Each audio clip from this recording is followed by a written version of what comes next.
Hi friends, welcome to Shami's kitchen. എല്ലാവർക്കും സുഖമാണല്ലോ. ഇന്നത്തെ നമ്മുടെ സ്പെഷ്യൽ എന്ന് പറയുന്നത് സദ്യയിൽ ഒഴിച്ചുകൂടാൻ പറ്റാത്ത വളരെ രുചികരമായിട്ടുള്ള നല്ലൊരു കൂട്ടുകറിയാണ് കേട്ടോ. അപ്പോൾ സദ്യ കൂട്ടുകറി എന്ന് തന്നെ പറയാം. സദ്യക്ക് നമ്മൾ മിക്കവാറും എല്ലാവരും തയ്യാറാക്കുന്ന ഒന്നാണ്. അപ്പോൾ ഇതിൻ്റെ ഡീറ്റെയിൽസ് ഒന്നും മിസ്സാകാതിരിക്കാൻ വേണ്ടിയിട്ട് എല്ലാവരും ഒന്ന് സ്കിപ്പ് ചെയ്യാതെ കണ്ടേക്കണം. കൂടെ തന്നെ ഈ വീഡിയോ ഒന്ന് ലൈക്ക് ചെയ്യാനും നമ്മുടെ ഷമീസ് കിച്ചൻ ചാനൽ ഇതുവരെയും സബ്സ്ക്രൈബ് ചെയ്യാത്തവരാണെന്നുണ്ടെങ്കിൽ പ്ലീസ് ഒന്ന് സബ്സ്ക്രൈബ് കൂടി ചെയ്തേക്കണേ. എന്നാൽ ശരി, നമുക്ക് വേഗം തന്നെ റെസിപ്പിയിലേക്ക് പോകാം. നമ്മുടെ ഈ കൂട്ടുകറി തയ്യാറാക്കി എടുക്കാനായിട്ട് ഞാനിപ്പോൾ ഒരു മൺചട്ടി ഒന്ന് അടുപ്പത്തേക്ക് വെച്ചിട്ടുണ്ട്. എപ്പോഴും ഇതുപോലുള്ള നമ്മുടെ നാടൻ വിഭവങ്ങളെല്ലാം തയ്യാറാക്കുന്ന സമയത്ത് മൺചട്ടിയിൽ തയ്യാറാക്കുന്നതാണ് കേട്ടോ ഏറ്റവും ബെസ്റ്റ്. അതിൻ്റെ ആ ഒരു ടേസ്റ്റും പ്രത്യേക തന്നെയായിരിക്കും. അപ്പോൾ ഇതിലേക്ക് നമുക്ക് ആദ്യം ചേർത്ത് കൊടുക്കേണ്ടത് ഇതുപോലെ ഒരു 150 ഗ്രാം അളവിൽ ചേനയാണ് കേട്ടോ. അപ്പോൾ ചേന ചെറിയൊരു പീസാക്കിയിട്ട് കട്ട് ചെയ്തിട്ട് ഇതുപോലെ വെള്ളത്തിലിട്ട് വെച്ചിരിക്കുകയാണ്. അപ്പോഴത്തേക്ക് അതിൻ്റെ പുറം ഭാഗമൊന്നും കളറ് മാറിപ്പോവില്ല, അതിൻ്റെ പേരിലാണ്. അപ്പോൾ ഈ 150 ഗ്രാമിലുള്ള ഈ ചേന നമുക്ക് ഇതിലേക്കൊന്ന് ചേർത്ത് കൊടുക്കാം. കൂടെ തന്നെ പിന്നെ ഇനി നമുക്ക് ഇതിലേക്ക് വേണ്ടത് പച്ച വാഴയ്ക്കായാണ് കേട്ടോ. അപ്പോൾ ഞാനൊരു മീഡിയം സൈസിൽ ഒരു പച്ച വാഴയ്ക്ക എടുത്തിട്ടുണ്ട്. അതും വെള്ളത്തിലേക്കാണ് അരിഞ്ഞിട്ടിട്ടുള്ളത്. അല്ലെന്നുണ്ടെങ്കിൽ അതിൻ്റെ പുറം ഭാഗമെല്ലാം പെട്ടെന്ന് കളറ് മാറിപ്പോകും. അപ്പോൾ ആ വെള്ളത്തോട് കൂടി തന്നെ നമുക്ക് ഇതിലേക്കൊന്ന് ചേർത്ത് കൊടുക്കാവുന്നതാണ്. കൂടെ തന്നെ പിന്നെ നമുക്ക് വേണ്ടത് ഇതുപോലെ 1 ടീസ്പൂൺ അളവിൽ മുളക് പൊടിയാണ്.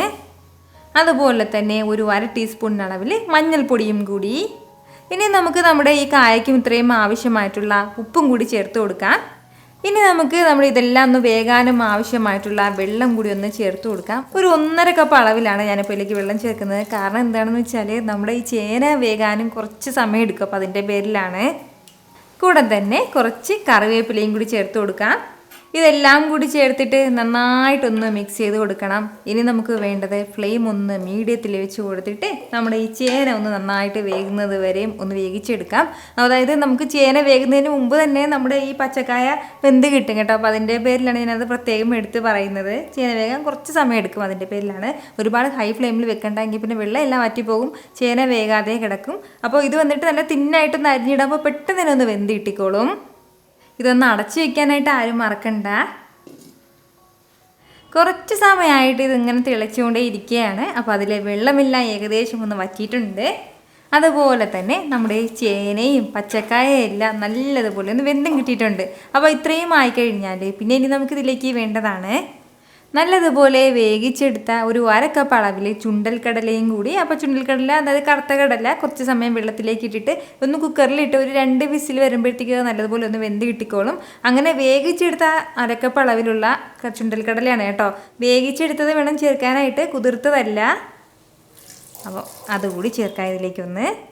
ഇനി ഇതിനോടൊപ്പം നമുക്ക് വേണ്ടത് ഇതുപോലെ ഒരു 1/2 കപ്പ് അളവിൽ ചിരകിയ തേങ്ങയും അതുപോലെ തന്നെ ഒരു 1/2 ടീസ്പൂൺ അളവിൽ ചെറിയ ജീരകവും ഒരല്പം കറിവേപ്പിലയും ആവശ്യത്തിനുള്ള വെള്ളവും കൂടി ചേർത്തിട്ട് ഇത് നല്ലതുപോലെ നല്ല സ്മൂത്തായിട്ട് ഒന്ന് അരച്ചെടുത്തിട്ട് വരാം. ഇതുപോലെ നന്നായിട്ടൊന്ന് അരച്ചെടുത്തിട്ടുണ്ട്. ആ തേങ്ങാക്കൂട്ട് കൂടി ഇതിലേക്കൊന്ന് ചേർക്കുകയാണ്. ഈ ഒരു സമയം പിന്നെ ഇനി നമുക്കിതിലേക്ക് മെയിനായിട്ട് വേണ്ട അടുത്ത കാര്യമാണ് ഇതുപോലെ 1 ടീസ്പൂൺ നിറയെ കുരുമുളക് പൊടിച്ചതും കൂടി. ഈ കുരുമുളകിൻ്റെ ഫ്ലേവറാണ് നമ്മുടെ ഈ കൂട്ടുകറിക്ക് ആ പ്രത്യേക ഒരു ഫ്ലേവറും ടേസ്റ്റൊക്കെ എടുത്തു കൊടുക്കുന്നത്. കുരുമുളക് സ്കിപ്പ് ചെയ്യാതെ ഒന്ന് ചേർത്തേക്കണം. ഈ ഒരു അളവിലാണ് ഞാനിപ്പോൾ ചേർത്തിട്ടുള്ളത്. ഇനി ഇതെല്ലാം കൂടി ചേർത്തിട്ട് നന്നായിട്ട് വീണ്ടും ഒന്ന് മിക്സ് ചെയ്ത് കൊടുക്കാം. നല്ല രീതിയിൽ തന്നെ ഒന്ന് മിക്സ് ചെയ്ത് കൊടുക്കുകയാണ്. നമ്മുടെ ആ തേങ്ങയുടെയൊക്കെ ആ ഒരു പച്ച ടേസ്റ്റ് മാറുന്നത് വരെ ഇതൊന്ന് നന്നായിട്ടൊന്ന് വെന്ത് വരേണ്ടതായിട്ടുണ്ട്. ഇതിനോടൊപ്പം പിന്നെ ഇനി നമുക്കിതിലേക്ക് വേണ്ടത് ശർക്കരയും കൂടിയാണ്. അപ്പോൾ സദ്യയിലെ കൂട്ടുകറിക്ക് എപ്പോഴും ഒരു മധുര ഗുണമുള്ള കൂട്ടുകറിയാണ്.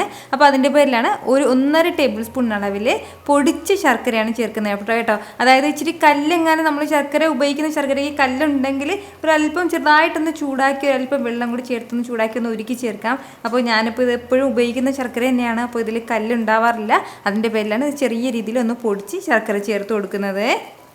ടേസ്റ്റ് ചെയ്ത സമയത്ത് ഒരല്പം ഉപ്പിൻ്റെ കുറവുണ്ടായിരുന്നു, ഒരല്പം ഉപ്പും കൂടി ചേർക്കുകയാണ്. അപ്പോൾ ഇതെല്ലാം കൂടി ചേർത്തിട്ട് വീണ്ടും നന്നായിട്ടൊന്ന് മിക്സ് ചെയ്ത് കൊടുക്കുകയാണ്. നല്ല രീതിയിലൊന്ന് മിക്സ് ചെയ്ത് കൊടുത്തിട്ട് ഫ്ലെയിം ഒന്ന് കുറച്ച് വെച്ചിട്ട് മീഡിയത്തിൽ നിന്ന് ഒരല്പം കൂടി കുറച്ച് വെച്ച് കൊടുത്തിട്ട് ഇതൊന്ന് നമുക്ക് അടച്ചു വെച്ച് വേവിച്ചെടുക്കാം. അപ്പോൾ ഈ വെള്ളം കംപ്ലീറ്റ് ആയിട്ടൊന്ന് വറ്റി വരുന്ന സമയം കൊണ്ട് നമുക്ക് തേങ്ങ കൂടി ഒന്ന് വറുത്തെടുക്കാം. ഇനി നമുക്ക് വേണ്ടത് മറ്റൊരു കടായിലേക്ക് ഒരു 2 ടേബിൾ സ്പൂൺ അളവിൽ വെളിച്ചെണ്ണ ചേർത്ത് കൊടുക്കാം. എണ്ണ ഒന്ന് ചൂടായി വരുന്ന സമയം 1 ടീസ്പൂൺ അളവിൽ കടുക് ചേർത്ത് കൊടുക്കാം. കടുകൊന്ന് പൊട്ടി തുടങ്ങുമ്പോഴത്തേക്കും പിന്നെ ഇനി നമുക്കിതിലേക്ക് വേണ്ടത് ഒരു 2 ടീസ്പൂൺ അളവിൽ മുഴുവൻ ഉഴുന്നും കൂടിയാണ്. അതും കൂടി ഇത് രണ്ടും കൂടി ചേർത്ത് കൊടുത്തിട്ട് ലൈറ്റായിട്ട് ഒന്ന് വഴറ്റി കൊടുക്കാം. ഒരുപാട് കളറൊന്നും മാറിപ്പോകേണ്ട ആവശ്യമില്ല. കാരണം നമ്മുടെ ഈ തേങ്ങ എല്ലാം ഒന്ന് വറന്ന് വരുന്ന സമയം കൊണ്ട് ഇതിൻ്റെ കളറൊക്കെ നല്ലതുപോലെ മാറിക്കോളും ഉഴുന്നിൻ്റെ എല്ലാം. അപ്പോൾ ഇതുപോലെ ഒന്ന് കടുക് പൊട്ടിക്കഴിഞ്ഞാൽ പിന്നെ നമുക്ക് വേണ്ടതാണ് ഇതുപോലെ ഒരു 1.5 കപ്പ് അളവിൽ ചിരകിയ തേങ്ങയും കൂടി. അപ്പോൾ ആ തേങ്ങയും കൂടി നമുക്ക് ഇതിലേക്ക് ഒന്ന് ചേർത്ത് കൊടുക്കാം. തേങ്ങയും ചേർത്ത് കൊടുത്തതിന് ശേഷം നല്ല രീതിയിൽ തന്നെ എല്ലാം ഒന്ന് വഴറ്റി കൊടുക്കുകയാണ്. നന്നായിട്ട് ഇനി കളറ് മാറുന്നത് വരെയും ഒന്ന് വഴറ്റുക എന്നുള്ളതാണ് നമ്മുടെ അടുത്ത പണി. അപ്പോൾ ഫ്ലെയിം ഒന്ന് മീഡിയത്തിൽ തന്നെ വെച്ചിരിക്കുക. മീഡിയത്തിൽ വെച്ചിട്ട് കൈയെടുക്കാതെ തന്നെ ഒന്ന് ഇളക്കി കൊടുത്തുകൊണ്ടിരിക്കണം. നമ്മൾ സാധാരണ വറുത്തരച്ച കറികളൊക്കെ തയ്യാറാക്കാൻ വേണ്ടിയിട്ട് നമ്മൾ തേങ്ങ വറക്കില്ലേ, അതുപോലെ തന്നെ വറുത്തെടുക്കേണ്ടതായിട്ടുണ്ട്. പക്ഷേ ഇരുന്നാലും അതിനേക്കാളും ഒരല്പം കൂടി കൂടുതൽ കുറച്ചുകൂടി കളറൊന്ന് മാറുന്നവരെ വറക്കണം കേട്ടോ. അതാണ് നമ്മുടെ ഈ കൂട്ടുകറിയുടെ മെയിനായിട്ടുള്ള ഒരു തേങ്ങാപ്പിടെ പരുവം എന്ന് പറയുന്നത്. എന്നാൽ ശരി, ഇതിൻ്റെ കളറൊക്കെ ഒന്ന് ലൈറ്റായിട്ട് മാറി തുടങ്ങട്ടെ.